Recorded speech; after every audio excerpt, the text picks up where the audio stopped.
दोस्तों, महाकुंभ में नहाने के बाद इस लड़की का तीसरा नेत्र खुल जाता है। तो क्या है ये तीसरा नेत्र? क्या यह महादेव की कृपा है या फिर कुछ और? तो जानने के लिए चलिए सुनते हैं पूरी कहानी। कुंभ का मेला, जहां आस्था की लहरें संगम के पवित्र जल में समाहित होती हैं। लाखों श्रद्धालु अपने पापों को धोने और मोक्ष प्राप्ति की आशा में गंगा, यमुना और अदृश्य सरस्वती के संगम पर डुबकी लगाते हैं।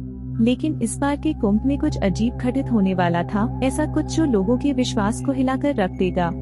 सावनी एक 22 वर्षीय लड़की थी जो अपने माता पिता के साथ पहली बार प्रयागराज के कुंभ मेले में आई थी।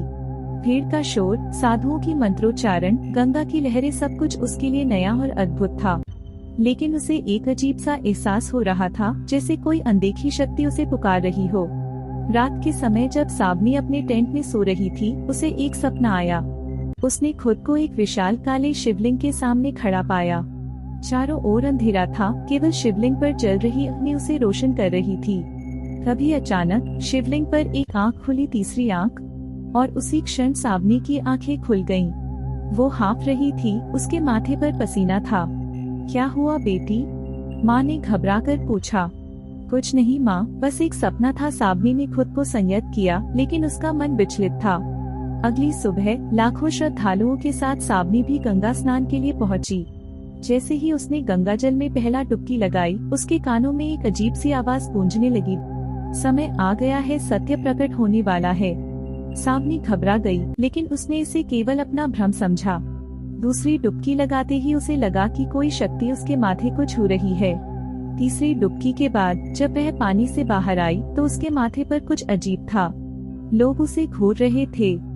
कुछ श्रद्धालु भयभीत होकर पीछे हट गए तो कुछ श्रद्धा से झुक गए। उसके माता पिता ने जब उसका चेहरा देखा तो स्तब्ध रह गए। उसके माथे पर एक तीसरी आंख उभर आई थी। सावनी खुद भी डर गई थी। उसने अपने हाथों से माथा टटोला, लेकिन आंख वही थी। उसे कुछ समझ नहीं आ रहा था।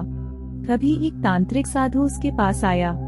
बालिका, यह कोई साधारण घटना नहीं है। यह शक्ति तुम्हें किसी विशेष उद्देश्य से दी गई है, साधु ने कहा।